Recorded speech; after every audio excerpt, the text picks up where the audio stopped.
Pânico no STF. Os ministros estão absolutamente apavorados. Dá uma olhada aí comigo. Gente, eu preciso que vocês fiquem aqui comigo até o final pra gente assistir juntos a cada segundo desse vídeo maravilhoso que eu vou mostrar pra vocês. Maravilhoso, a gente tá com um advogado que tá sendo visto como o herói aqui na web, a gente tá conseguindo...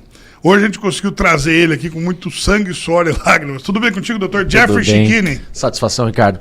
Não foi tão difícil, não. A hora que você me chamou foi um prazer imenso estar aqui. A Magnitsky, ela vai no patrimônio. E indo no patrimônio, a grande... Não se trata do Alexandre de Moraes, mas de todo um grupo que opera. Né? E vamos lembrar que a Lava Jato, ela estava indo, ela tinha uma série de operações transnacionais com prejuízo para empresas nos Estados Unidos. Né? Então, o que eu vejo? Eu vejo que existe uma chance muito elevada de um encontro fortuito de provas de alguém deste grupo, com aquelas empresas que tiveram os seus prejuízos paralisados ali no meio do caminho.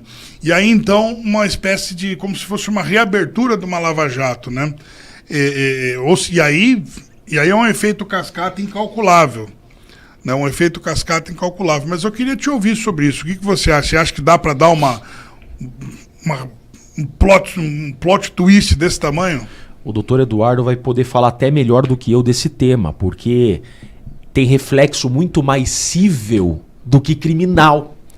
Tá todo mundo esperando punição criminal com essa lei americana, mas os reflexos são muito mais cíveis, patrimoniais que a gente fala, né? Mas assim, quando a tua visão, você já tá com uma visão criminal. Você quer um reflexo criminal. Porque o Brasil, ele vem de anos já preocupado com o criminal. A gente se preocupa muito mais com o criminal do que o cível. Mas, por exemplo, nos Estados Unidos, você teve uma Lava Jato, na época que tivemos Lava Jato aqui no Brasil. Aqui no Brasil, a Lava Jato, ela terminou como? Com prisão. Prendeu um monte de gente e tal. E grana? Grana não teve muito. Diferente dos Estados Unidos. Teve reflexos Lava Jato nos Estados Unidos. Mas como que lá resolveu grana? Odebrecht, você quer operar aqui? Paga. Devolve. Então é trilhão de dólares. O americano, ele tá preocupado com isso daqui. O brasileiro tá com essa mentalidade retrógrada. Vamos meter na cadeia. E daí fica lá 2 aninhos, acabou, tá resolvida a vida e o cara é cheio de patrimônio escondido. Então eu gosto muito mais dessa visão americana em pegar o corrupto e tirar as cuecas do corrupto, né? Do que essa visão brasileira de põe o cara na cadeia, o cara fica cheio de arrego na cadeia e preserva o dinheiro. Com relação a essa tua visão, o americano, veja, agora você consegue entender. O americano tá preocupado com o patrimônio. Ele quer punir o ditador fechando as portas financeiras, tirando as cuecas, tirando a meia sem tirar o sapato. Tá entendendo? Eles não estão... Essa lei americana não tá tão preocupada em prender o Alexandre de Moraes, por exemplo, ou prender os ditadores que ele seleciona. Eles estão preocupados realmente em fazer uma sangria financeira. Agora, para que isso tenha reflexos criminais, como você falou, pode ter encontro fortuito. Para explicar, né, para o nosso ouvinte, o que é um encontro fortuito? Eu vou numa casa, então sai uma busca e apreensão para ir numa casa procurar um revólver. Então sai a busca e apreensão. Esse cara tem uma arma em casa, eu quero que você vá lá e apreenda essa arma. O policial entra na casa e começa a procurar a arma. Ele levanta o colchão e ele encontra um tijolo de cocaína. Opa, encontro fortuito. Eu vim procurar a arma e encontrei cocaína. É esse o raciocínio. Eles vão procurar coisas lá nos Estados Unidos e acabam encontrando um vínculo com uma empresa de Lava Jato da vida, né? Isso. Só que assim, um fato praticado nos Estados Unidos, pune nos Estados Unidos. Eu não posso punir no Brasil. Então, para que você consiga encontrar algo ilícito contra, por exemplo, um ministro da Suprema Corte nos Estados Unidos, para que você puna ele no Brasil, vai ter todo um trabalho de compartilhamento de prova. Você acha, Ricardo, que esse governo atual vai admitir compartilhamento de prova contra um ministro da Suprema Corte via Itamaraty? Forget. Esqueça. Né? Isso não é que existe nesse atual governo. Então vai ter desdobramento nos Estados Unidos? Vai. Mas compartilhamento de provas com o Brasil, a chance, Ricardo, desculpa tirar teu ânimo. Né? Desculpa podar teu ânimo, mas nesse atual cenário esqueça. Talvez mudando o governo, mudando a composição do STF, talvez, né, num futuro muito distante, se haja esse compartilhamento. Então, essas pessoas só serão punidas efetivamente no Brasil por eventual encontro de prova ilícita no estrangeiro, né, de ilicitude, quer dizer, uma prova de ilicitude, de crime no estrangeiro, se houver compartilhamento com o Brasil, e um compartilhamento formal. Não é igual o Alexandre de Moraes faz, ele dá uma ordem lá para os Estados Unidos via e-mail. Não é assim. Tem as convenções e os tratados internacionais trazem uma formalidade de como os países se comunicam. Entende? Então eles não vão mandar um e-mail. Nós assamos essa prova aqui, manda um e-mail pro MPF do Brasil, o MPF pega aquele e-mail e aplica aqui. Não. Compartilhamento de prova tem um rito, tem todo um rito que o Brasil vai barrar. Óbvio. Vai ficar na mão de Itamaraty. Itamaraty vai validar a prova americana contra o ministro da Suprema Corte aqui no Brasil? Esqueça, nunca. Você entende?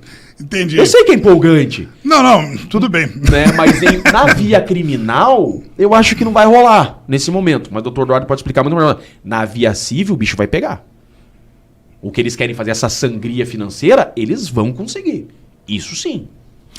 A esperança é a última que morre. Porque, por exemplo, o Banco Itaú. O Banco Itaú tem operação nos Estados Unidos. Imagina os Estados Unidos falam, para vocês operarem aqui, vocês têm que respeitar essa nossa ordem e fechar a conta do ministro no Brasil. Eles vão fechar na hora. O Itaú vai perder a operação Nubank. Né? Que eu sei que um ministro aí tinha conta no Nubank, tinha até dinheiro lá fora. É um buchicho, é um bastidorzinho, né? O Nubank, Nubank, pra você operar aqui nos Estados Unidos a partir de agora, você tem que fechar a conta desse cara aí no Brasil. Mas vai fechar na hora. Ou vai fechar as portas nos Estados Unidos? Vai acontecer isso. É isso que vai acontecer. Os caras vão perder conta até no Brasil. Eles vão ter que procurar banco que só opera no Brasil. Ou banco que opera com a China, que é o que vai acontecer. Sim. Aí que tá o pulo do gato. Esses caras vão ficar tudo vinculado à China. Trabalhando com o Union Pay, que é aquele sistema chinês. Claro, esses caras vão migrar tudo pra China. Pode apostar. O projeto desses caras agora é vínculo China. Como diria um amigo, né? Esperança é a última que morre, Deus me livre uma sogra com esse nome, né? Vento nas costas e sogra na frente, como é? Bom, vamos lá, brincadeiras à parte. Agora vamos lá. No caso, você estreou sua coluna no Bunker aqui nesse final de semana. Você mandou um texto lá que eu li ele e fiquei impressionado. Conta pra gente esse negócio. O Moraes não permitiu a intimação de uma testemunha. Doutor Eduardo, você viu esse troço? Não ter permitido a testemunha? Até agora... Eu vi que só que ele permitiu a testemunha de acusação.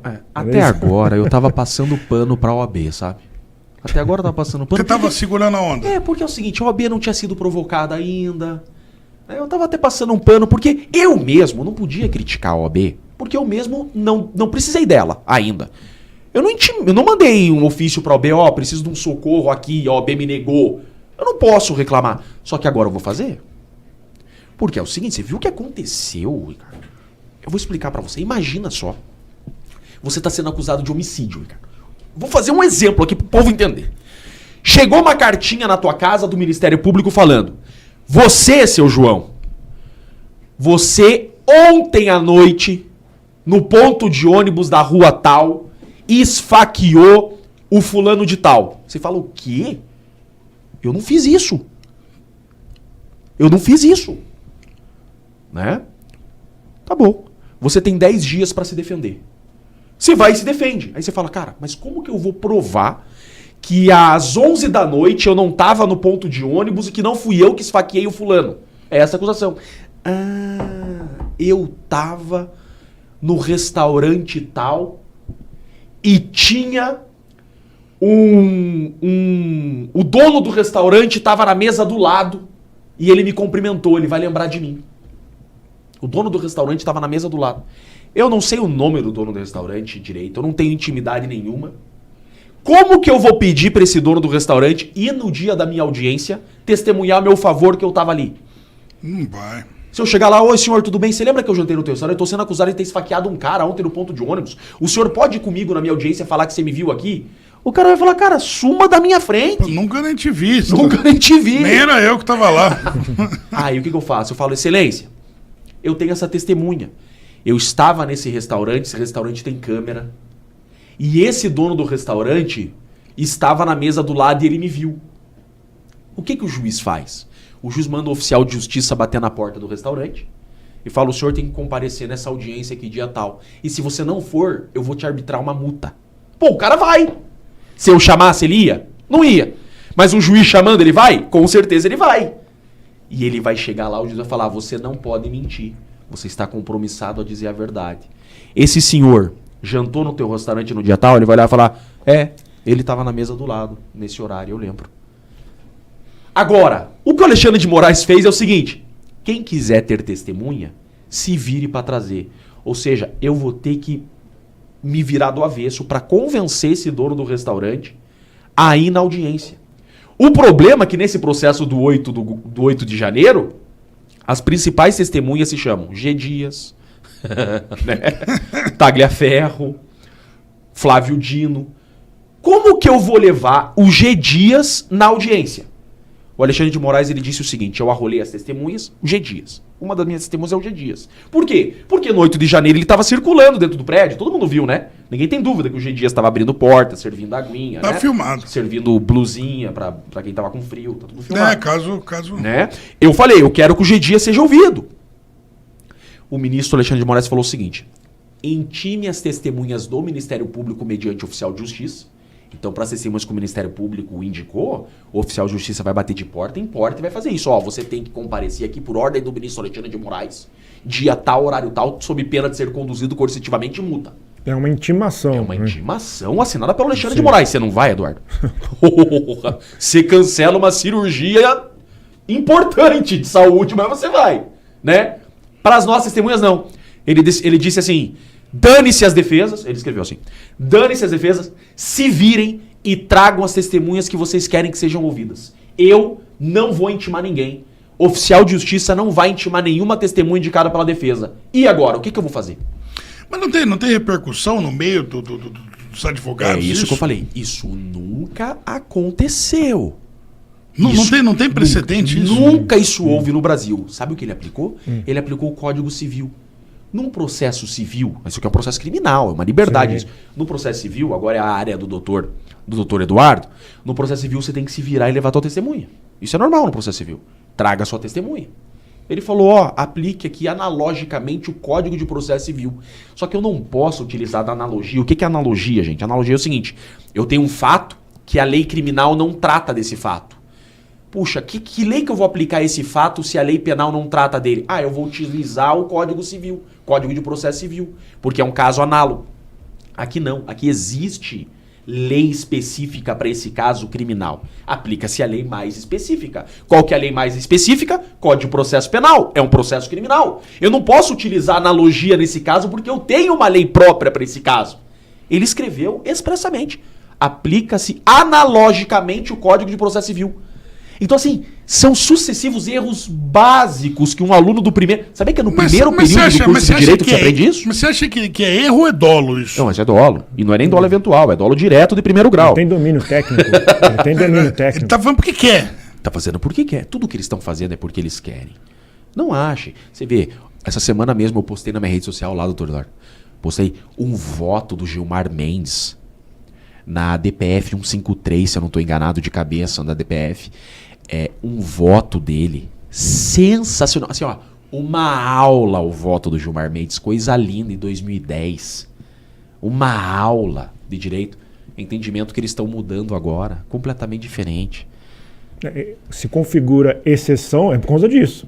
Estado de exceção é porque foge da objetividade, né? Estado de exceção você está mudando a regra no meio do jogo. É você ir jogar futebol e o juiz... Você tá jogando futsal, o juiz apita o impedimento. Você fala: porra, mas não tem impedimento no futsal. Ele fala: o juiz sou eu. Toma um cartão amarelo. Analogamente, eu aplico o futebol de campo. Analogamente, eu tô aplicando ali. Mas eu tenho uma lei própria pro futsal. Não, eu vou aplicar a lei do campo aqui porque eu quero. Mas agora, deixa eu mudando o balde de mão, né? Você me dá um banho de água fria. Agora eu vou Você tava todo empolgado, Igor? Não, eu continuo empolgado, mas eu sei que é porque a gente tá num cenário tão louco, É que os processos de 8 de janeiro, que passam de 400, estão beirando os 500 processos já de 8 de janeiro, foram todos no pleno. O que é pleno? É composição integral. Todo então, mundo. Pleno, são os 11. Né? São os 11 ministros. Tudo correu por lá. Todos os processos de 8 de janeiro correram por lá. Esse processo do Bolsonaro, do Kid Preto, do Felipe Martins, estão todos na primeira turma. Ué, por quê?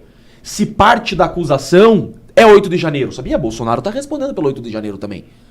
O meu cliente, que é um tenente-coronel das Forças Armadas, tá respondendo por 8 de janeiro. O Felipe Martins tá respondendo por 8 de janeiro. Opa, então segue a mesma linha plenário. Só que olha a sacada deles. Aqui que tá o pulo do gato. Eles fizeram um tabuleiro e o jogo é deles. E a regra é deles. Eles utilizaram já, Ricardo, todas as estratégias possíveis para que esse caso terminasse o mais rápido possível. Todas as munições que eles tinham para que esse caso fosse o mais rápido possível, eles já utilizaram. O pessoal do Supremo. Exato. Todas as estratégias para que esse caso acabasse em 2025, eles já utilizaram. Por exemplo, comece no Supremo. Por que comece no Supremo? Porque não cabe recurso. Julgando no Supremo, transita em julgado, inelegível e vai cumprir pena. Qualquer pena acima de 8 anos no Brasil cana. No Brasil é assim. Vai pro xadrez acima de 8 anos. Imagina, penas de 14, 20, cana. Sim. Então começa esse caso já na Suprema Corte. É um jogo de cartas marcadas. A sentença tá pronta. Tá ali, tá esperando. A sentença Isso foi o que o Mauro Cid falou, inclusive. Né? É, o Mauro Cid falou, a lei é eles. Então a sentença tá ali. Então, como que nós vamos lutar contra isso? É impossível você lutar contra isso. Agora, o que nós estamos tentando fazer é exatamente aplicar minimamente a regra do jogo. Minimamente. Por isso que você me convidou para vir aqui, eu vim. Porque isso tem que ser denunciado. A gente tem que denunciar. Porque algum dia nós vamos ter um tribunal de Nuremberg e eles vão resgatar o vídeo do Jeffrey no bunker. Olha, esse advogado já alertava. Amém.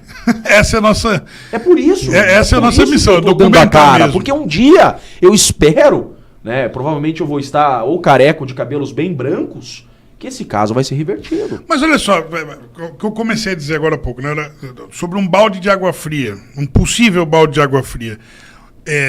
Você não desanima, às vezes, quando você vê, por exemplo, que você está num caso que as loucuras todas já geraram, por exemplo, um livro, né? Teve um livro dos juristas lá, né, denunciando o Inquérito do Fim do Mundo. Inquérito do Fim do Mundo, etc. Não é um livro só que tem, são vários, inclusive, denunciando esse tipo de loucura.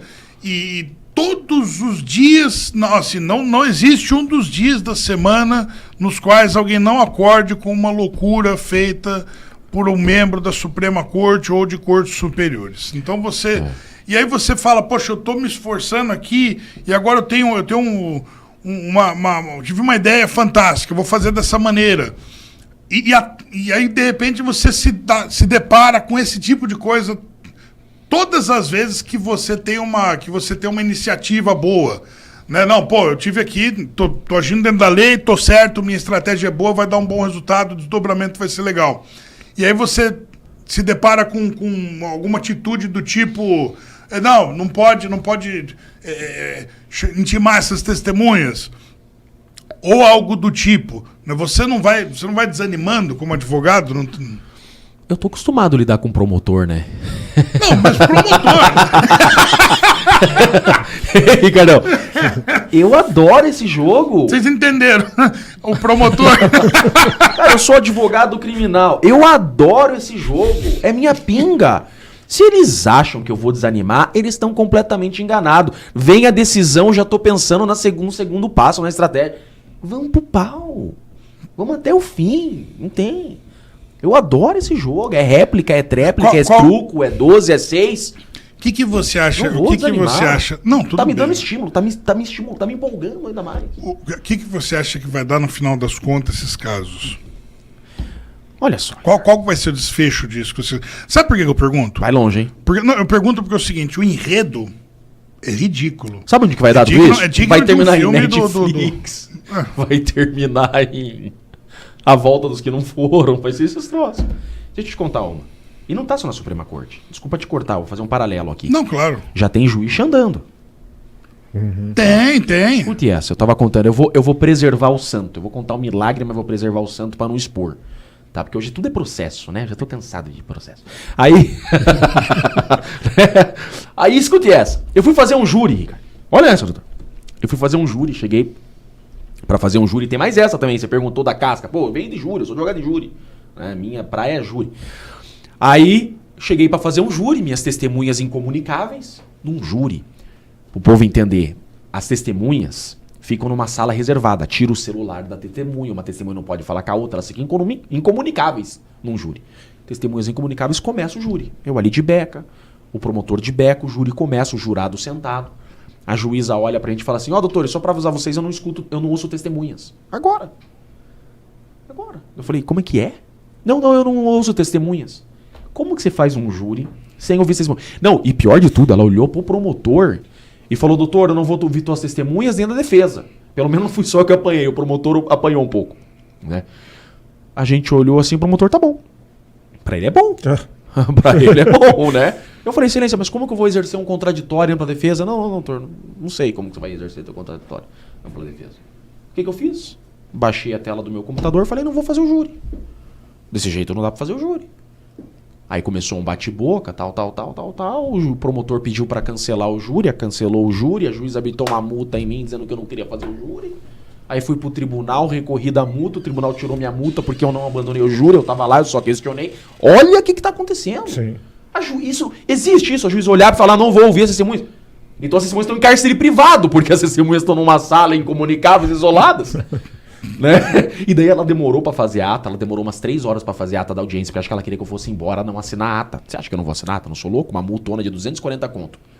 Ela arbitrou uma multa de 240 mil em mim. Imagina. Eu falei, não, eu não abandonei o júri, eu só truquei. Eu só falei que desse jeito não dá pra fazer, eu não abandonei. É outra natureza, né? Pelo tipo da pena pecuniária que ela deu, totalmente desproporcional. 240 mil em mim, não no cliente. Sim, em mim ela você. arbitrou uma multa. Eu não fui embora, eu fiquei até o final, né? Aí, de repente, a hora que eu olhei no relógio, já tava dando umas 3 horas esperando. Eu falei, excelência, soltaram as testemunhas? Ela, é verdade, libera as testemunhas estavam presas na sala. Meu Jesus. Entendeu? As coisas que a gente lida no dia a dia, Ricardo. Isso que eu tô falando, cara. Sim. Então a TV mostra o que o ministro, a Suprema Corte tá fazendo. Mas a comarquinha lá de 10 mil habitantes tá vivendo também. Porque o juiz, ele olha aquilo e fala, agora eu posso. Xandismo. Eu posso. Aí ela botou na ata que eu gritei no final. Eu gritei, isso aí é a ditadura da toga. Eu gritei, daí ela botou, o advogado disse que era a ditadura da toga. Eu falei, não, isso eu concordo, pode deixar. Isso eu falei mesmo. Por favor, conste nos autos, por favor. Isso eu falei mesmo. Você vê, cara, o que tá acontecendo? Então você acha que agora o Alexandre de Moraes deu essa decisão? Você acha que amanhã já não tem juiz dando essa decisão? Traz as testemunhas. É muito mais fácil. É muito mais barato para os cofres públicos. O pessoal, não preciso ficar gastando meu oficial de justiça, gasolina do oficial de justiça. Você institucionaliza o indúbio próprio societate. Né? Totalmente. Né? Na dúvida, o indúbio pro réu, né? Então explica para nós. O indúbio pro réu é no Estado de Direito. Né? O indúbio pro réu. Indúbio pro réu.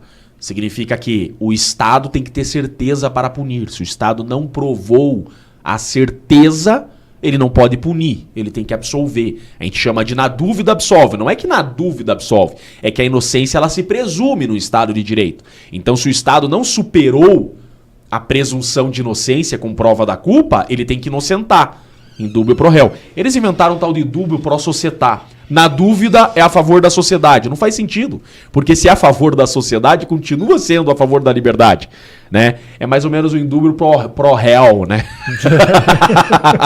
É o indúbio pro réu com H, né? Ou na dúvida a favor da democracia. Né? Na dúvida a favor da democracia relativa. Relativa. Que é a nossa democracia, né? Eu ia te pedir uma água mesmo. Você foi muito gentil. Esse é o nosso Pestana. Obrigado, Pestana. Obrigado, Pestana. Bom, muito bem. Me fiz entender, Ricardo? Não, se fez entender. Agora falando sério. Agora assim, nós vamos falar sério. Não. Ricardo, agora nós vamos falar sério. A gente tá bem animado e com razão. Mas assim, é que quando eu falo agora, falando sério, o pessoal vai entender o que eu tô dizendo. É porque o enredo disso tudo, ele é louco. O enredo disso tudo, ele é louco, cara. Se você chegar para alguém, quando a gente ouve tudo isso daqui, Deus, Supremo Tribunal Federal. Para quem ouve isso de fora, pensa, fala, é um caso, né, golpe de Estado. Porra. Os caras estavam com os tanques lá fora. É o Iraque, é o Afeganistão. É o Afeganistão, é o Iraque, era uma organização, eles tinham jatos, eles tinham bazucas, eles tinham metralhadoras. Condicionamento físico paramilitar. Condicionamento físico, era um grupo, né? Você ouve falar, por exemplo, Kids Preto, você imagina que era qual é o nome daquele pessoal russo que estava na Venezuela, lá, Wagner Group. o grupo Wagner, né? O grupo Wagner. Você fala, não é disso que se trata, né? Não é disso que se trata. Você está falando de uma coisa absolutamente absurda. Eu estava conversando com uma pessoa de esquerda no hospital ontem, né? Nasceu Você fala com essa gente? meu sobrinho. Não, a pessoa está sentada do meu lado e disse que era de esquerda e começou a conversar. Eu falei, não tem problema, a gente conversa, né? Eu falei, agora eu peço, por favor, eu vou te contar a história e você, né? A mesma coisa que eu falo pro público. Eu vou contar a história e eu quero que você me diga se você acredita, né? Trata-se de um determinado grupo chamado Kids Pretos ali, que ninguém nunca ouviu falar na vida, mas que, de repente, esse grupo composto de velhinhos ali, esse grupo, eles resolveram tirar a vida do Moraes, do Alckmin e do Lula através de colapso intestinal. Eles iam dar cabo da vida deles de tanto piriri no banheiro que eles iam fazer, né? Eles iam pro banheiro se acabar assim, um do lado do outro. Enquanto isso, né, surgia a Voz do Brasil no rádio, tantaranã. E aí, nisso, você tinha, nesse momento, né, os nossos presidente, vice, o juiz da Suprema Corte aqui, eles infelizmente faleceram devido ao colapso intestinal, né? E aí, esse colapso intestinal ia ser, como é que é? Eu não lembro agora. E de qualquer maneira... Laxante. Laxante. Eu já fiz isso uma vez. Eu já fiz isso uma vez com o cara. Quando eu era moleque, Ricardo, como eu vou te cortar? Explica essa piada. Quando eu era moleque, tinha um amigo meu que tinha uma loja de... Sabe aquele sorvete? Você deu um colapso intestinal nele. Tinha um amigo meu que tinha uma lojinha no terminal. Era moleque, tinha meus 13 anos. E ele vendia aquele sorvetinho italiano, sabe? Sim. Só que o primeiro sai uma caldinha. Não sai o sorvete. Daí ele botava a caldinha em cima, assim, beleza. Aí passava um cara que trabalhava no mercadinho do lado. Caldinha! E ele roubava e saía tomando. Eu fiquei olhando aquilo, né, cara? Eu cadê a cabeça de um dia você advogado criminalista, né? Fui lá, comprei um laxante, cara, despejei naquela caldinha. Aí. Inteira, né? E ficou lá assim, ele passou, caldinha! Não, penso. Mas no teu caso o táxi veio, né? No teu caso o táxi... Aí vamos desistir do golpe, né? Por quê? Não, o táxi não veio, né? Então, Não vimos o dia inteiro o cara no mercado, não apareceu, acredito. Não, mas se eu conto... Quando eu conto, já contei... Quando eu conto e já contei isso pra muita gente, as pessoas ficam, não é isso. Não é, você tá inventando, né? Você tá inventando, não é essa história. Eu falei, não. Mas... E aí não deu as coisas não deram certo, o táxi não veio, né? Não, ia dar um esquete isso. Filme de comédia, sessão da tarde. Ia dar um louco academia de polícia. Você sabe o que são os Kid Preto? Os Kid Preto é um grupo de... Olha só, esses caras... O povo tá brincando com o nome. Kid Preto. Kid Preto é o seguinte, são as forças especiais, tá? O Kid Preto, eles chamavam o comandante das forças especiais. Força especial é o seguinte, o cara é militar das forças do exército brasileiro e ele fez todos os cursos mais top. Ele é PQD, ele é comandos e daí ele faz FE, Força Especial. Assim, ele é o top do top do top. É um cara que dá curso pro BOP do Rio de Janeiro. É um cara que entra numa casa de madrugada e o alarme não dispara.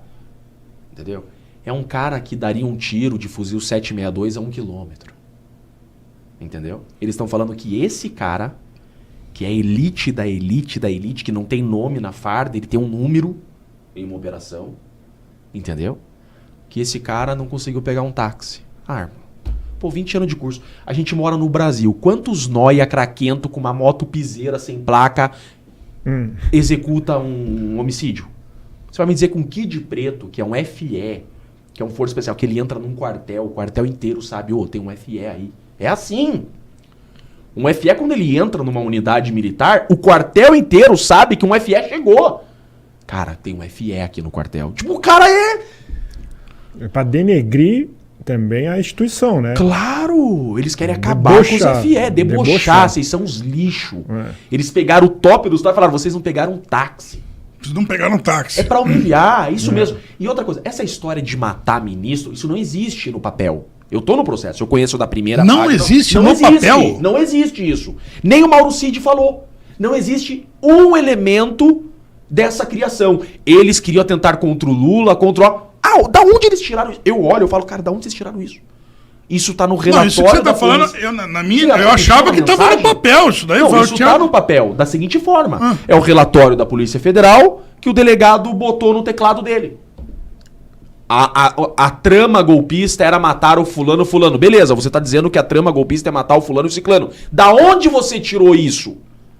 Da onde você tirou isso? Aí eu concordo com você. Vem da loucura, vem do delírio. Os caras criaram as narrativas. Foi criativo. Por isso que a gente chama de narrativa, porque é criado. Que nem a delação do Mauro Cid é uma narrativa. Por quê? Porque não tem base probatória. Sabia que a delação do Mauro Cid tem que ser anulada? Não só porque foi obrigado, foi coagido, foi torturado. Não, porque aquilo não é delação. Não porque ele foi só 9 vezes e deu uma versão de cada um.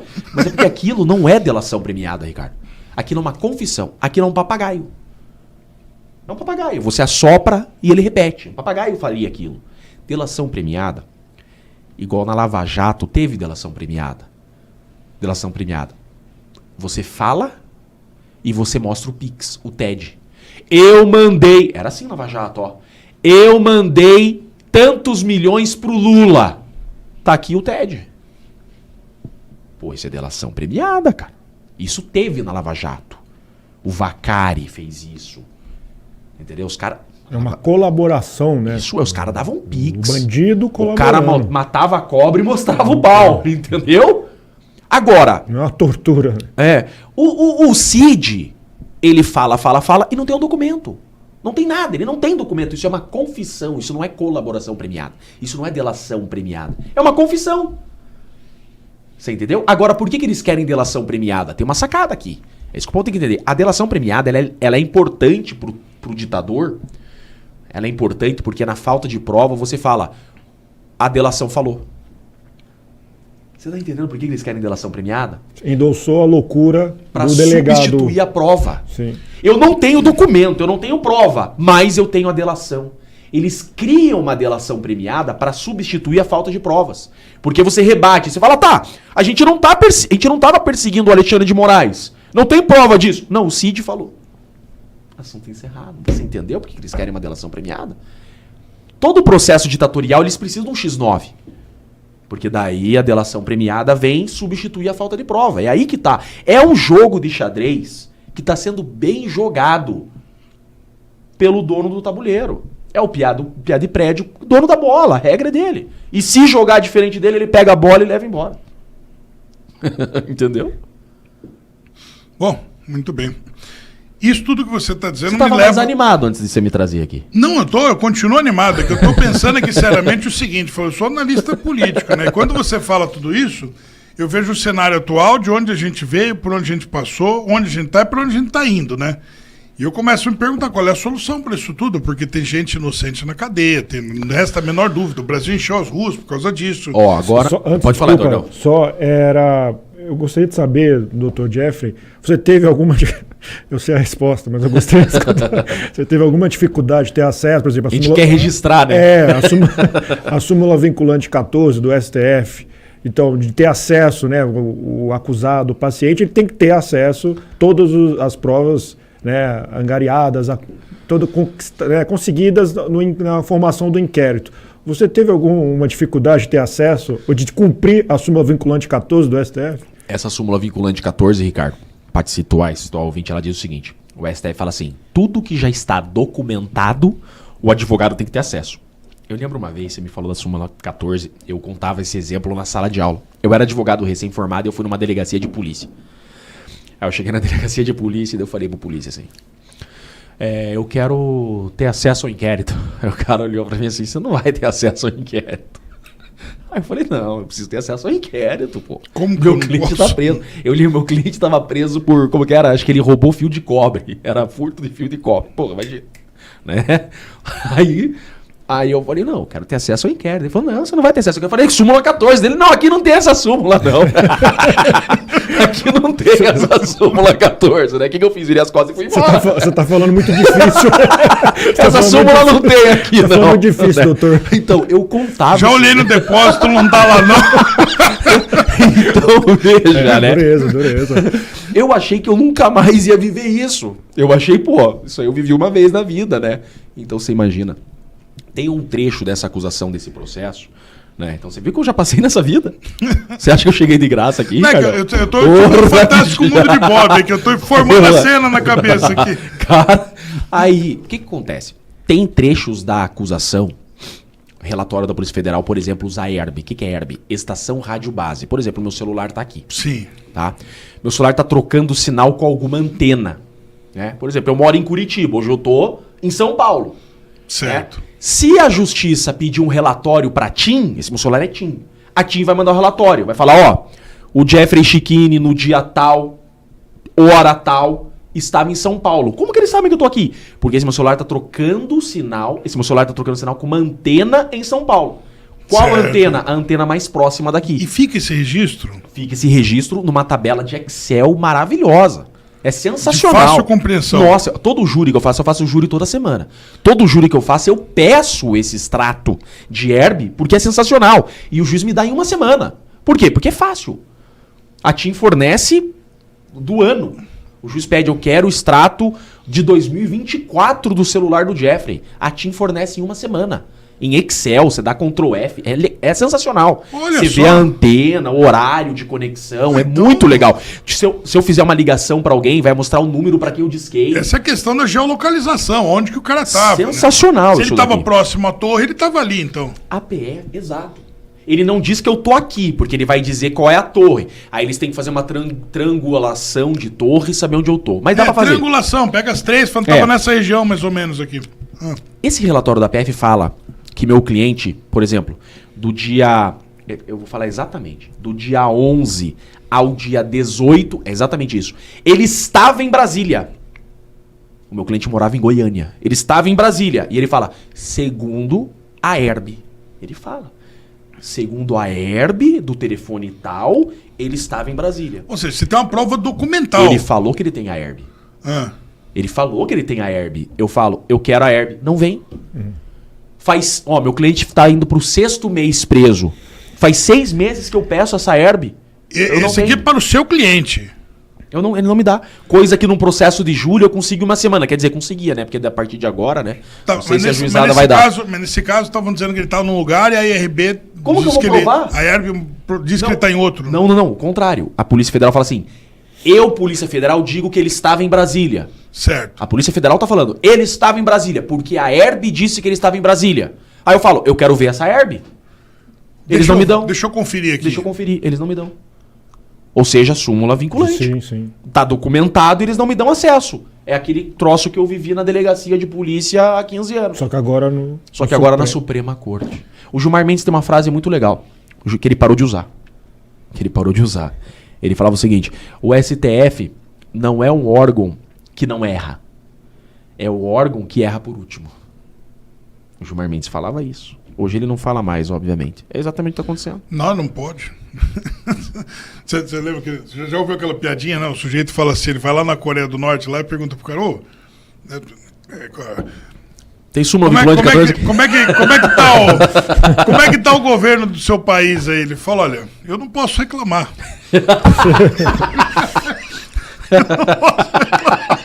Eu não posso reclamar.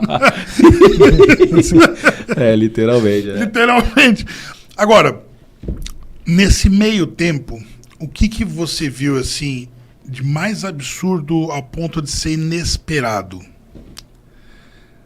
De tudo que você viu até agora nesse meio, e não só no caso do teu cliente, claro, mas a gente tem o caso do Felipe Martins, o caso do... Eu acho que o pior é o do Felipe Martins. O do pior do Felipe Martins. O do Felipe Martins é aberrante, sabe por quê? O povo tá dizendo assim, olha só o que eu vou te falar. O povo tá dizendo, o caso do Felipe Martins é absurdo, porque o ministro falou que ele viajou e ele não viajou.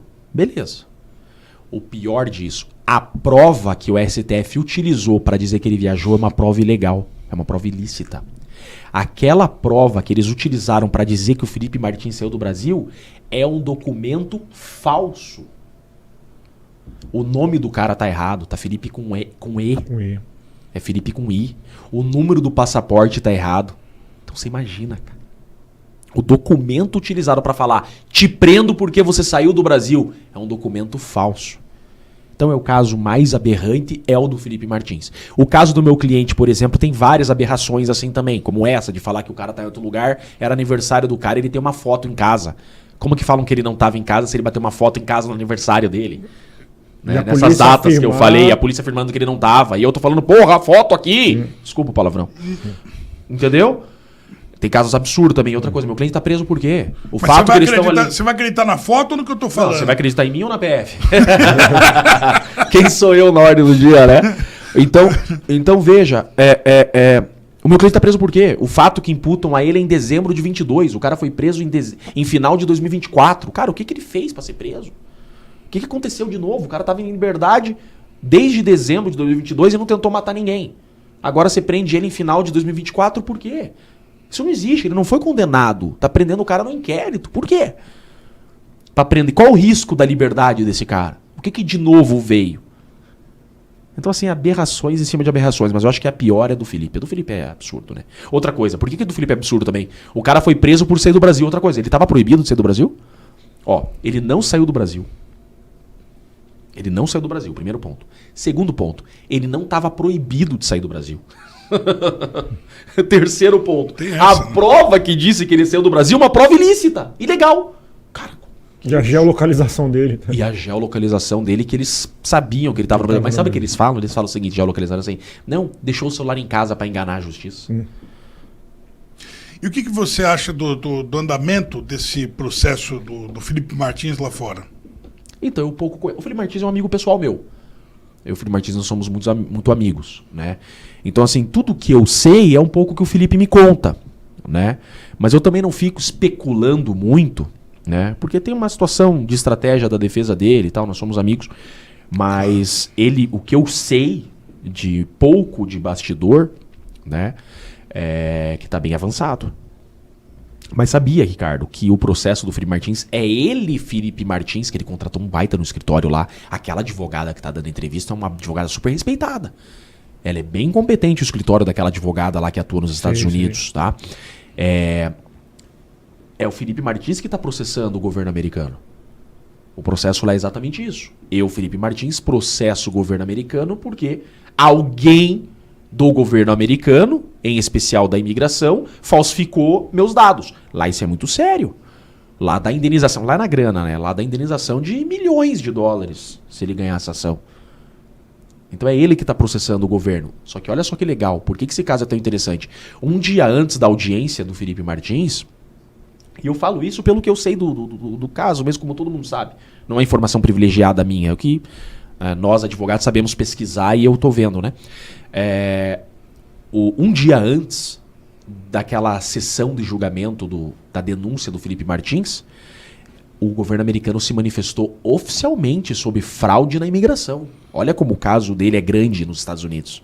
Ele balançou todo o governo americano. Eles deram um pronunciamento um dia antes da audiência. Aquela audiência do Felipe Martins foi igual a que a gente viu televisionada do Bolsonaro.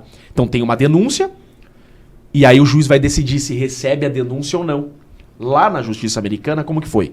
A defesa do Felipe Martins chegou perante o juiz e falou assim, eu tenho um caso.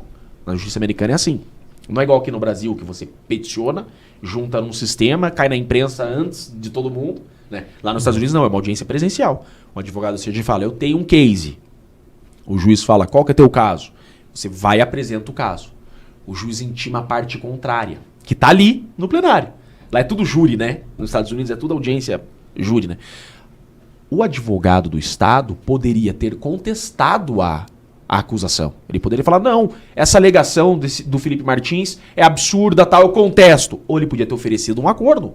Não, vamos fazer um acordo, para morrer esse processo o governo vai te dar tanto. Não, sabe o que o governo americano disse? Não, nós queremos participar desse processo, nós concordamos com a ação e queremos contribuir com o apuratório. Uniram forças. Olha que absurdo como está esse caso. O governo americano aderiu à acusação feita pela defesa do Felipe Martins e agora vão trabalhar de mãos dadas a apurar todo o ocorrido. Então não tem como eu dizer que não é um caso grave que vai dar uma reviravolta. Entendeu? Só que é reflexos nos Estados Unidos, né? Os reflexos no Brasil serão reflexos secundários, porque é um fato que foi praticado lá. Os reflexos aqui são reflexos políticos, né? A maioria deles. Entendi.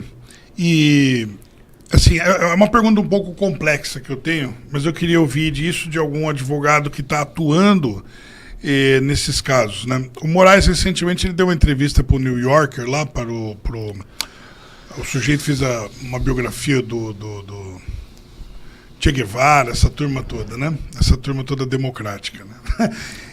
Esse New Yorker é o metrópolis deles. É a metrópolis deles, a carta capital deles. É a carta capital deles. E assim, uma coisa que eu acho que pouca gente entende a importância é de quando um juiz sai do papel dele de ter que ser uma pessoa isenta, que vai ter que ouvir os dois lados, analisar segundo a lei, etc., e se torna um protagonista, e de protagonista se torna um protagonista político, né? Essa entrevista, na minha opinião, ela deu uma nova roupagem muito pior ao que a gente chama de ativismo judicial. E no Brasil a gente tem casos assim que são aberrações. Eu estava conversando com alguns colegas no sentido de fazer um documentário até disso, que é o abuso com as ADPFs, né? A arguição de descumprimento de preceito fundamental, né? Alguém chega lá e é uma ação que só pode ser julgada no Supremo Tribunal Federal, não passa na mão de político nenhum, e quando você vê, muda, por exemplo, o sistema educacional, muda, por exemplo, o sistema penitenciário, etc. Mas essa entrevista do Alexandre eleva ele, o status de ativismo judicial, para uma coisa impensada, né? Pelo menos na minha visão, né? Agora, eu queria saber, para os operadores de direito que estão diretamente envolvidos nos casos. O que chama mais atenção é que eles anularam a Lava Jato criticando o protagonismo do Sérgio Moro, né? Então o Gilmar Mendes dá um pronunciamento agora que ele se orgulha de ter acabado com a Lava Jato porque eles combateram o protagonismo do Sérgio Moro e que a Lava Jato foi uma organização criminosa. Foi isso que eles falaram agora. Então, e eles estão sendo mais protagonistas ainda, né? É importante explicar para as pessoas que numa democracia, no Estado de Direito, você tem que ter um juiz imparcial. E o que é um juiz imparcial? É um juiz que ele não substitui as partes. Como assim? Ninguém é neutro, Ricardo. Por exemplo, doutor Eduardo. Ele tem um time do coração. Que time que você torce, doutor? Torço pro Corinthians. Você é corintiano. Então o doutor Eduardo agora ele está na posição de advogado, de juiz.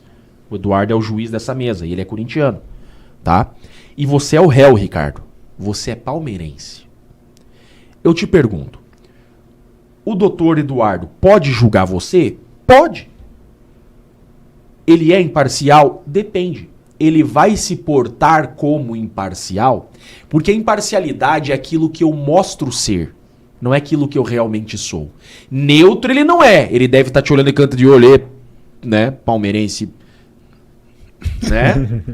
Claro que ele não gosta do Palmeiras, entende? Mas aqui na condição de juiz ele tem que ser alheio aos interesses da parte. Eu, por exemplo, sou o acusador aqui e você é o réu e ele é o juiz. Ele não pode substituir a gente. Ele sentou uma testemunha de acusação, ele passa a palavra para a acusação. Eu faço as perguntas. Sentou uma testemunha de defesa, ele passa a palavra para a defesa faz as perguntas. Ele olha para a gente e fala, acabou a audiência, boa tarde. Ou seja, ele pareceu imparcial. Isso é ser imparcial. Parecer imparcial. Lembra da mulher de César? Você pode até não ser honesta, mas você tem que parecer honesta. Então, você tem que parecer... Eu te pergunto, o Zanin consegue parecer imparcial? O Flávio Dino consegue parecer imparcial? O Alexandre de Moraes consegue parecer imparcial? Então a minha crítica é, eles podem até não ser imparcial, como muitos juízes podem não ser imparcial, mas você deve parecer imparcial. Entende? Se o juiz não consegue parecer imparcial, ele tem que se declarar suspeito ou impedido, ele tem que sair do caso.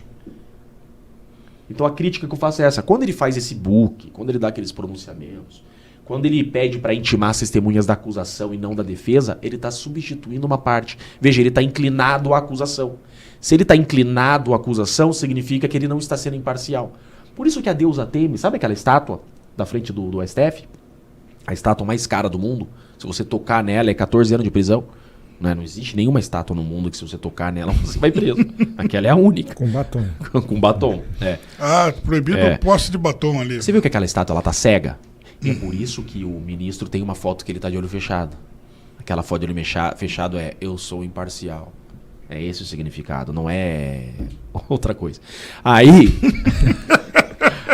ela está vendada por quê? Porque ela tem uma balança nas mãos. E essa balança, se ela está vendada, ela não vê em qual lado as partes colocam as provas. Então ela não sabe se foi a acusação que colocou a prova aqui ou foi a defesa que colocou a prova aqui. Por isso que ela está vendada. Então as partes começam a colocar as provas. Pro lado que pesar mais é o lado que tem mais prova. Ela tem uma espada que representa a justiça. Ela desce a justiça.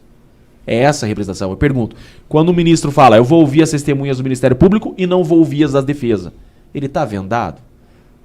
Ele está sendo imparcial? Não, ele está pesando para um lado mais do que para o outro. Ele está apto a aplicar a objetividade da lei, isento de subjetividade? Não, ficou claro, acabou. É. Por isso é um processo político. Não tem como defender. Não, eu já desafiei várias vezes. Eu desafio para qualquer debate, a qualquer hora, em qualquer lugar, qualquer jurista desse Brasil, de cabelo branco, sem cabelo, a um debate, a defender tecnicamente esse processo. Pode lançar, eu desafio qualquer um. Posso colocar meu carro valendo. Juro. Não tem. Todo jurista desse Brasil sabe que é um processo indefensável. Todos. Não existe um jurista nesse país. Nem um jurista de shorts é capaz de defender esse processo com técnica. É um processo que eles conseguem defender com ideologia. Eles conseguem defender com um apoio político, com ideologia, com ódio, com amor. Agora, com técnica, não existe. É um processo atécnico do início ao fim. A minha maior preocupação, que eu tenho dito, é que esse processo vai acabar. Vai acabar, tudo acaba. Tudo passa. Só que, quando esse processo terminar, todas as ilegalidades e as irregularidades que ocorreram nesse processo, elas serão repetidas nos próximos processos. Então eu tenho dito isso à comunidade jurídica. Tem muito advogado hoje que não está atuando nesse processo e que não está se manifestando. Só que esquecem que esse processo vai passar. E essas ilegalidades se repetirão nos processos deles. Então, a luz que eu vejo no túnel, ela pode até existir politicamente, mas juridicamente não vão restaurar mais. Acabou, perdeu. Foi pro buraco, foi pro brejo. O direito não será mais restaurado como era. As cicatrizes ficarão. Algumas coisas podem ser restauradas, como intimar a testemunha da defesa. É possível que isso se restaure, né? Agora, tem muitas coisas que não vão se restaurar mais. Então esse processo vai ser um divisor de águas no Brasil. Seja para o bem, seja para o mal. Do jogo que nós estamos vendo, me parece ser tudo para o mal. Então, juridicamente, primeira resposta à questão jurídica, é grave, o prejuízo vai ser imensurável aos outros processos, ao futuro do direito. Tudo isso vai se repetir para o futuro. Isso sem contar a escalada do superior em direção aos fóruns de primeira instância. Não, isso vai ser uma cachoeira. Vai ser um prejuízo que a gente vai conseguir medir ele daqui 50 anos. Tá? É absurdo o prejuízo que vai trazer. Tá? Agora, do ponto de vista político, eu vejo uma luz no fim do túnel.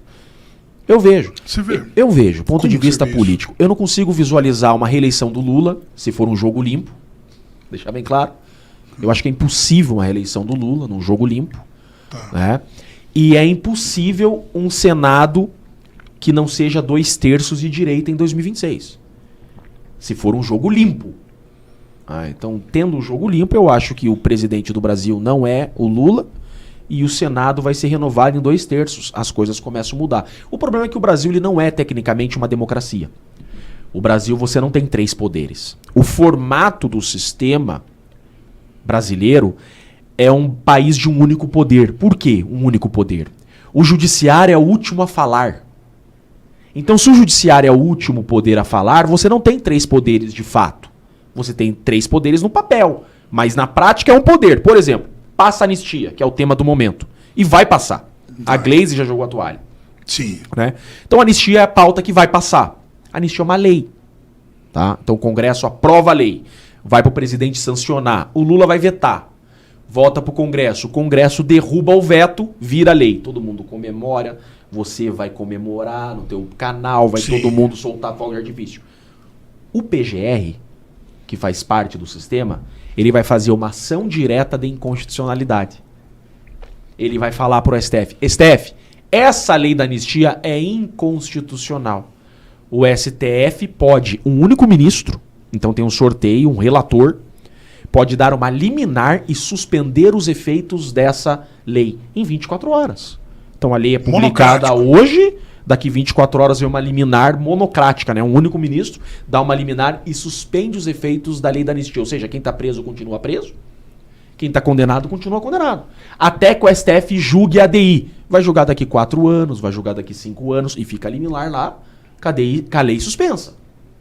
E daí no final o STF vai lá e dá uma canetada, né? Faz uma sessão televisionada na TV Justiça, que pra mim foi o maior problema da justiça brasileira, foi ter uma TV Justiça, porque dali todo aquele ego que estava pra dentro eu coloquei pra fora, né? A vaidade agora ela é exteriorizada, todo mundo quer ter o seu minuto de fama, né? Então a TV Justiça fez muito mal.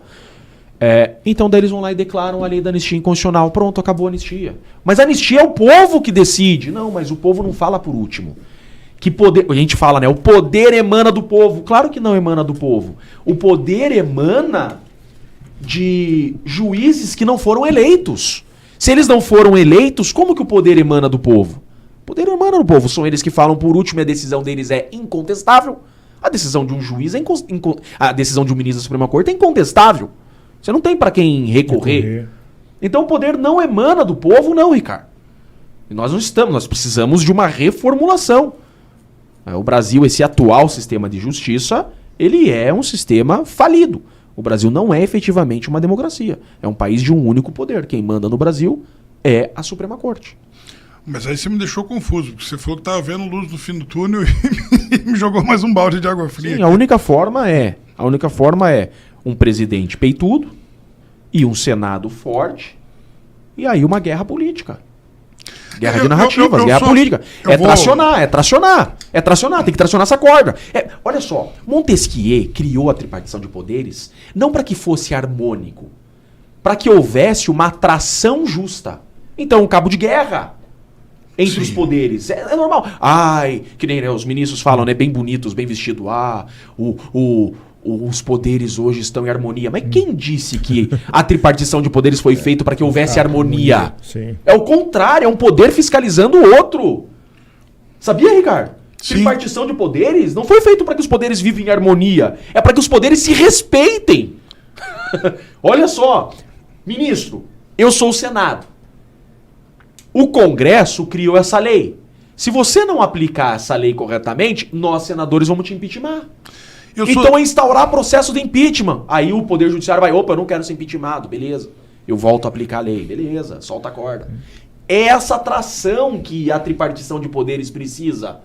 Por isso que eu gosto tanto da Inglaterra. E lembrando que o Senado é o voto direto, não é igual o quociente eleitoral da Câmara dos Deputados. Exatamente. Ou seja, ali está a representação o Senado é majoritária. Direta, Entendeu? Eu gosto da Inglaterra. A Inglaterra é o seguinte, o primeiro-ministro que manda. E se o primeiro-ministro não está alinhado com o povo, que é o Congresso tira o cara. O povo tira o cara. Eu acho que o sistema inglês, eu acho o mais próximo do perfeito. Não existe sistema perfeito. Mas eu acho o inglês sensacional. O primeiro-ministro ele tem que pisar em ovos com o povo. Eu sou da opinião de que quem não faz gol, toma. Quem não faz gol, toma. E isso que você tem dito é uma coisa que eu também tenho dito. Falando, não foi feito para andar em harmonia, foi feito para ser um contra o outro. Exato, um fiscaliza o outro. Você viu que o fiscal chega lá e fala, estou em harmonia. Eu só ouvi falar fiscal em harmonia. Por isso que o STF não pode ficar prendendo o deputado. Porque o deputado criticar ele e fiscalizar é o papel. Se me criticar eu prendo. Mas pera lá. O papel dele é te fiscalizar. Ele é um poder. Mas aí é que tá. O meu problema não é o judiciário ir além e fazer o que está fazendo. Por quê? Porque já foi feito, o tempo não vai voltar. Né? Assim, ou seja, é um problema? Mas o problema nesse momento é exatamente quem não faz gol toma. Por quê? Porque está tomando gol porque não fez. Como que não tem um processo de impeachment ainda? Exatamente. Como que o sujeito que é o fiscalizador está olhando, está fazendo vista grossa, nem vista grossa está fazendo mais. Então, na minha opinião, os parlamentares estão com medo da militância de redação. Eles estão com medo das notícias. Tudo cheio de teto de vidro, né? Teto de vidro e não é homem. Ser franco. Porque é o seguinte, os caras têm... Tá bom, vamos pensar que o jogo dos caras é o seguinte, tá todo mundo com teto de vidro. Deixa eu te fazer Mas é um toma lá da cá. Deixa eu te fazer uma provocação. Porque assim, alguns países da América Latina têm um modelo de divisão dos poderes, de democracia diferente. O caso, por exemplo, da Bolívia, onde a Nicarágua tem uma visão diferente da democracia.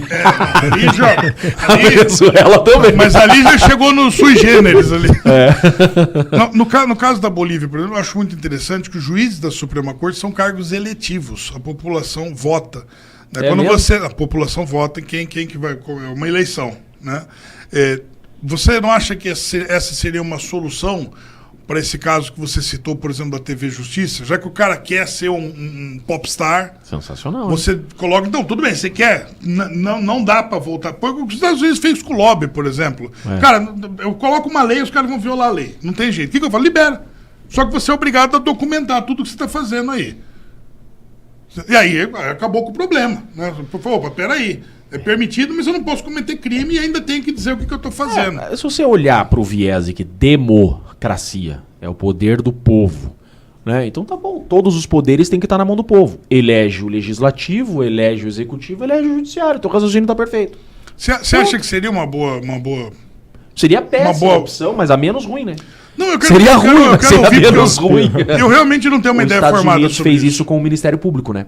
Ministério Público? O promotor de justiça nos Estados Unidos, ele é eleito pelo povo. É mais ou menos como se fosse aqui no Brasil. É bem parecido aqui no Brasil o conselheiro tutelar.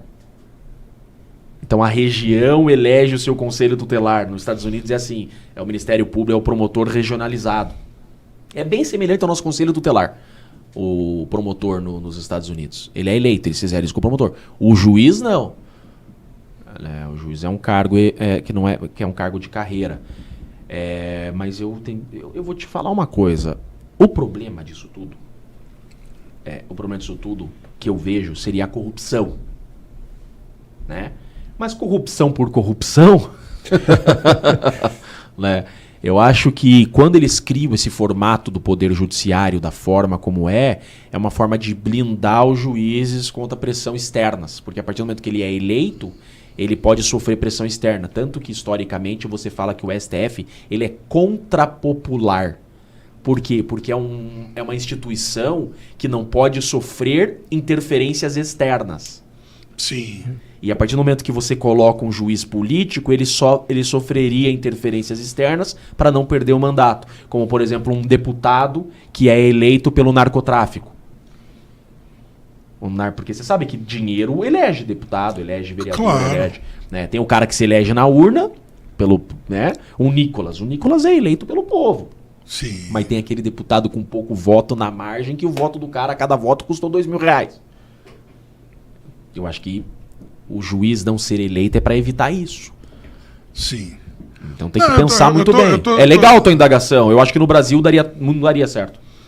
É difícil pra gente pensar o que daria certo no Brasil. Eu só acredito que o Brasil precisa, antes mesmo com o voto majoritário do país, né? Eu sou a favor. Essa regionalidade, ela favorece o contexto que... Eu acho que o melhor seria o juiz de carreira. Não, eu confesso que o melhor seria o juiz de carreira. E poderia, olha só que legal pensando aqui, né? Seria assim, se eu pudesse inventar um troço. Eu inventaria um juiz de carreira que, para os tribunais superiores, ele teria que se candidatar e ser eleito pelo povo. Um misto. O cara, ele é um juiz de carreira, técnico, e daí o povo elege ele não um cara que pode vir de fora, qualquer um. Entendeu? Entendi. O Fernandinho Beiramar vira juiz da Suprema Corte. Não, claro. Você entendeu? Entendi. Mas seria interessante. Eu vou ser franco, eu não sei a solução. Eu não sei, eu estou estudando, estou perguntando, mas eu não faço ideia do que... Eu peço para que o povo tenha consciência que o cargo mais importante do país se chama Senado Federal. É mais importante que o presidente, é mais importante que os deputados. Por quê? Porque é o Senado que fiscaliza esses poderes. O Senado tem um poder que você não tem noção. Por exemplo, tem senador ali com teto de vidro. E daí um ministro... Esse é o jogo, né? O jogo na prática é, cara, o ministro olha pra ele e fala, eu tenho um processo teu aqui, eu vou te explodir. Você cale tua boca. Se o Senado fosse de verdade, o Senado chegar e falava assim, ministro, legal, você tem processo contra todo mundo aqui, mas nós vamos estar em impeachment contra você, nós vamos chutar a tua bunda. Não, mas é isso que eu tô falando, quem não faz Tá não toma. faltando... É isso, tá faltando o tracionar essa cara. Tudo bem, você quer vir pra guerra? Quer pagar pra ver? Quer pagar pra ver? Numa guerra todo mundo sangra. É o acordo do Comando Vermelho e do PCC. É o seguinte, cara. Quem Vamos pode mais, dividir chora essa menos. linha aqui? Vamos. A violência é a linguagem universal. É a única linguagem que se respeita em qualquer lugar do mundo. Quem hoje... Faz uma enquete. Quem hoje colocaria uma camiseta verde e amarela e iria pra frente do Congresso iria pra frente do STF fazer uma manifestação? Quem iria hoje? Por quê? Violência ganhou. Ninguém hoje colocaria uma camisa verde e amarela e iria na frente do STF fazer uma manifestação. É assim que se funciona. O cara, esse Senado vai me impeachment.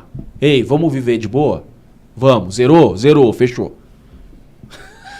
Mas como é que impacta vocês, advogados, que estão lá dentro, lidando com casos tão sensíveis, quando vocês veem, por exemplo, essa cadeia de acontecimentos que envolve, por exemplo, a Débora dos Santos, a Débora do Batom.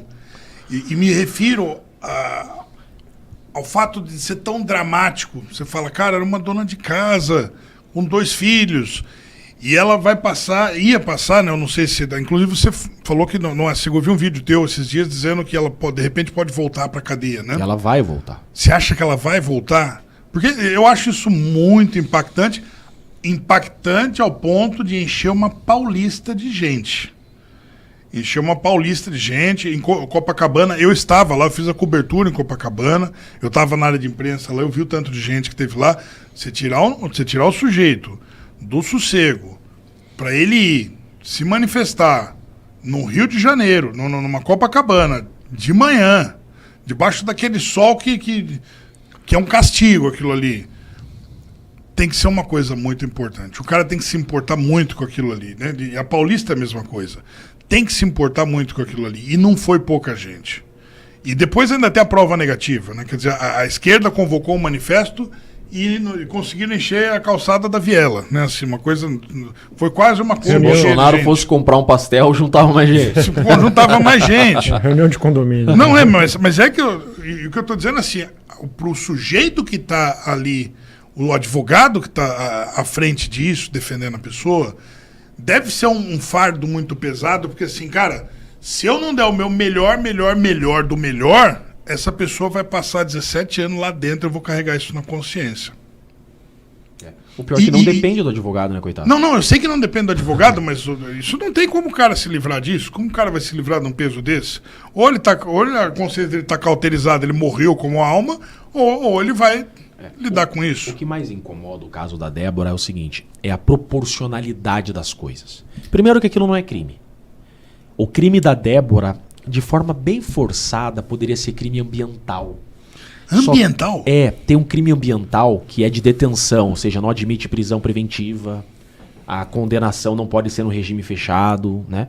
Mas eu acho que não é também, porque o crime ambiental é pichação. Pichação é aquilo que você marca e dá trabalho para limpar.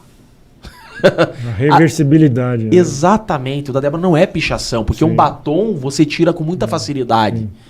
Então eu acho que não tem potencial de ser crime aquilo. Então para começar aí, nem crime ambiental não vejo, porque não tem potencialidade lesiva. É aquilo que a gente fala de insignificância. Né? Você não tem tipicidade material, ou seja, o dano é irrisório, é insignificante, não constitui crime. Indenize, pague uma multa, e na hora nós vamos limpar e você vai pagar a conta. Menor potencial ofensivo até. Superando essa discussão, a gente se incomoda porque, por exemplo, eu faço júri. Um condenado hoje num homicídio, 6 anos. Um roubo, um 5.7, arma, entrou no estabelecimento, ajoelhou todo mundo, 5 anos. Tráfico de drogas, é primário, hein? 4. Latrocínio. Latrocínio, toma 8. Mas o caso da Débora, para mim, ele é tão especial, assim, na minha leitura, ele é tão especial, porque as pessoas pegaram a absurdidade dele e essa demora do judiciário em responder esse caso, pouco caso que eles fizeram, ou nenhum caso, né, só se manifestaram diante de uma revolta popular quase, das pessoas indo para as ruas e dizendo, cara, vocês estão loucos? Mas foram para Paulista, né? Não foram para frente do STF, né? Não, tô dizendo... Você entendeu? Desculpa te cortar, mas olha só o peso disso. Claro. Enchemos a Paulista, enchemos Copacabana. Vocês podem encher o quanto vocês quiserem. Quero ver quem vai encher na frente do STF. A Débora foi para isso. Foi para amordaçar o povo. Vocês é daqui para lá. Não se metam aqui. Ah, entendi o que você está falando. Você Agora entendi. Agora Agora eu capturei o que você está dizendo. Entendi. Não estamos incomodando eles enchendo a Paulista. Encher a Paulista, Ricardo, e encher Copacabana é pro Congresso. É um impacto para os canalhas dos deputados e os canalhas dos senadores que estão quietos. Vagabundo. É uma pressão... Paulista e Copacabana não pressiona a Suprema Corte. Não tocou neles. Não se preocupe. Não acha que a gente, olha, nós mostramos nossa força. Você acha que não incomoda eles? Não, zero. Sabe por que eu pergunto? Incomoda quem depende de voto. Sabe por que eu pergunto? Tem um aspecto muito interessante no caso da Débora. Tem um aspecto que é o seguinte. Quando as pessoas, inclusive muita gente diz, o batom virou, por que pichou a estátua? O problema do batom não foi esse. A questão do batom é que ele não é nada do que a Débora está sendo condenada. O caso da Débora, ele demonstra que ela não tinha nenhuma condição de dar um golpe de Estado. E aí, a partir da Débora, você começa a ver que todas as pessoas que estão presas tinham aquele perfil, quando não mais frágil. Então você fala, querido... O direito penal fala disso. Então, aí já não é minha área. Eu até vou pedir para você falar disso pra gente. Mas o grande lance da Débora é que ela despertou o Brasil para acordar vamos dizer assim, da hipnose feita pelos meios tradicionais de comunicação. Né? A Globo acho que fez um documentário, a CNN fez um documentário para convencer as pessoas de que de fato foi uma tentativa dramática de golpe de Estado. E aí você vai ver, você fala assim, fulano, olha aqui quem é que estava dando golpe de Estado. Era a Débora do Batom. Cara, desculpa Globo, vai dormir. Desculpa Globo, desculpa CNN, vai dormir. Foi a cagada deles. Esse foi o lance da Débora. Foi a cagada deles de televisionar o recebimento da denúncia do Bolsonaro. O Brasil estava polarizado naquele momento. De um lado, nós que tínhamos certeza que não houve tentativa de golpe. Imagina. E de outro lado, uma parte da população que ainda acreditava que houve tentativa. Você quer ver esquerdista sair correndo, no caso do 8 de janeiro? Eu pergunto para todos que eu pergunto, ninguém responde, desconversa, sai fora na hora. Falou assim, eu quero que você me explique o que impediria Luiz Inácio de continuar na cadeira no dia 9 de janeiro. Não, mas teve um caminhão. Eu quero saber como que o Lula não ia continuar na cadeira. O sujeito percebe que não tem resposta para isso, ele vira de costas, sai na hora. Olha essa, Ricardo, eu vou chegar nessa daí. O direito penal fala disso. Esse tema agora aqui é muito interessante. Essa conversa agora vai ser muito legal. Acho que vai ser o ápice do nosso bate-papo hoje, vai ser essa conversa aqui. Olha só, o Brasil estava dividido. Quem tinha certeza que não houve tentativa de golpe, quem tinha dúvida ainda se houve tentativa de golpe. Quando eles televisionaram o recebimento da denúncia do Bolsonaro, foi um tiraço no pé. Por quê? Frustrou principalmente aqueles que ainda achavam que houve tentativa de golpe. Porque quando você vê o ministro lendo seu voto de recebimento da denúncia sem mostrar nenhuma prova da tentativa de golpe, aquilo ali foi um balde de água fria. Então hoje 100% da população já sabe que não houve tentativa de golpe. Então juridicamente não se discute mais, o que tem agora é politicamente. Mas quando você faz essa observação, você está perfeito. O nome disso é crime impossível. Crime impossível. Primeiro ponto, tá? A maior força no mundo diplomático de um chefe do Poder Executivo se chama Forças Armadas. Então, pode ver, os Estados Unidos é o que é porque, ninguém mexe com o exército americano. O poderio deles. Né? A própria Rússia vendeu isso, né? Então, veja, quando você tem as Forças Armadas nas mãos, você tem o poder. Sem as Forças Armadas, você não tem mais o poder.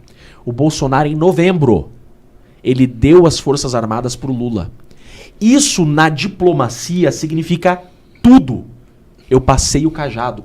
Você vai colocar a faixa de presidente em janeiro, mas você já é presidente de fato, porque você já tem as Forças Armadas. Acabou qualquer chance minha de resistência ou chance minha de ataque, porque todo o meu poderio bélico está com você agora. Pense na Colômbia. As Farc conseguiu tomar a Colômbia? Nunca. Porque, querendo ou não, as Forças Armadas colombianas resistem às Farc. Eu pergunto, as Forças Armadas brasileiras não resistiriam aos 1000 patriotas de verde e amarelo desarmados na Praça dos Três Poderes? Que democracia frágil, hein? E aí, ainda que peguemos no celular da Débora, por exemplo, claro que isso não existe, é hipotético. Ainda que peguemos no celular da Débora, ela queria dar golpe. Ela queria um golpe de Estado. Ainda que ela quisesse. Ainda que ela quisesse. Não é tentativa de golpe. Eu exemplifico. Eu quero te matar. Eu olho no fundo do teu olho, Ricardo. Eu falo, Ricardo, avisa a tua família que você não volta pra casa hoje. Você vai morrer agora. Eu saco uma Nerf de água, aponto pra você, espirro a Nerf de água na tua cara. Eu falo, poxa, acabou minha vida. Isso não é tentativa de homicídio. Morreu, mas passa bem. Isso não é nem tentativa de homicídio, nem lesão corporal, a não ser que tenha machucado o teu olho. Tá? Por quê? Porque essa minha conduta não tem potencialidade de te matar. A gente chama disso de crime impossível. A gente chama o seguinte, ineficácia absoluta do meio. Significa, o meio que eu utilizei para te matar, ele é ineficaz de forma absoluta. Diferente de uma roleta russa. Roleta russa é ineficácia relativa do meio. Eu tenho como te matar. Eu peguei um tambor de 6 tiros, coloquei uma munição, rodei e puxei o gatilho. É tentativa de homicídio. Porque tinha uma potencialidade, embora pequena, existia. Então não é crime impossível. Eu pergunto, a Débora desarmada com batonzinho na mão, tinha como tentar um golpe? Ainda que ela quisesse, não tinha como tentar. Então, isso que eu falo. Nem de karatê. Ainda que todo mundo ali quisesse golpe, não tinha como dar. Não tinha um fuzil. Entendeu? Era feriado, era recesso, né? Era domingo. Esquece. Então, assim, é infantil, é idiota, é retardado, é pior das demências do mundo você pensar que isso é tentativa de golpe. Eu tô falando isso daqui. Só não tem câmara de gás pros patriotas porque existe rede social. Só não tem câmara de gás no Brasil, nesse período que nós estamos, porque hoje existe internet, WhatsApp. Senão era câmara de gás. Isso aqui é nazismo. Isso aqui é Auschwitz. É o sufocamento do indivíduo frente à máquina do Estado.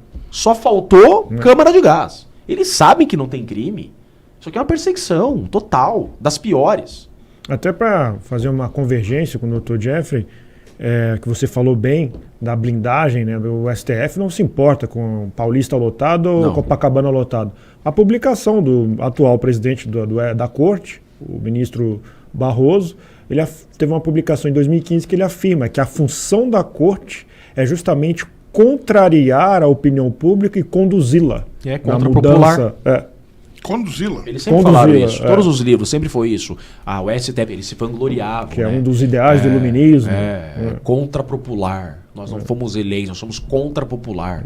Eles sempre se vangloriaram disso. Por isso que eles gostam dessa tensão com o povo. Pode ver que, historicamente, a Suprema Corte sempre sentiu prazer em ser contra-popular. Lembra? O ministro estar num cachorro-quente e ser xingado, ele se sente poderoso. É histórico isso.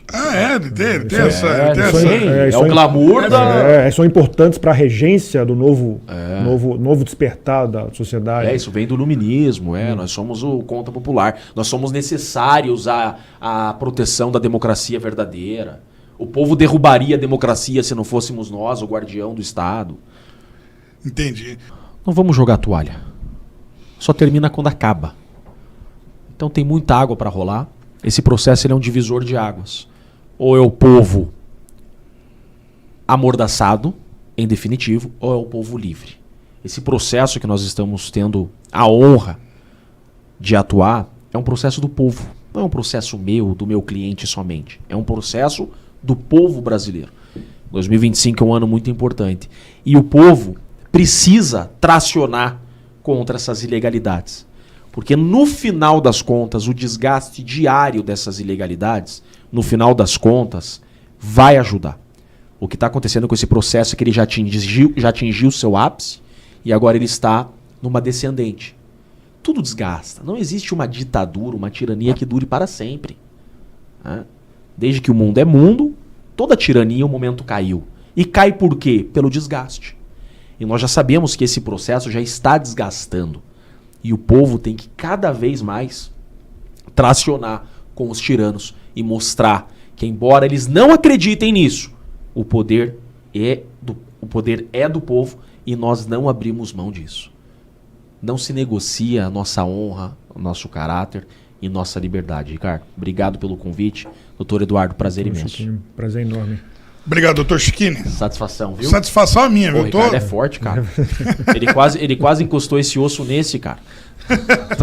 Satisfação. Prazer imenso. Valeu, doutor Eduardo. Tamo junto. Pessoal, a gente vai ficando por aqui. Vamos agradecer muito, muito, muito a Deus em primeiro lugar. Sem Deus nada fazemos e nem queremos. Espiritualmente a gente pode ser apedrejado, a gente vai continuar de pé. A gente vai ficando por aqui. Gostaria que você deixasse o seu comentário, o que é que você achou dessa entrevista. Mas se você quer mandar alguma pergunta para o Dr. Chiquini também, e a sua localização, qual é a cidade de onde você está falando. Um beijo no seu coração. Fomos!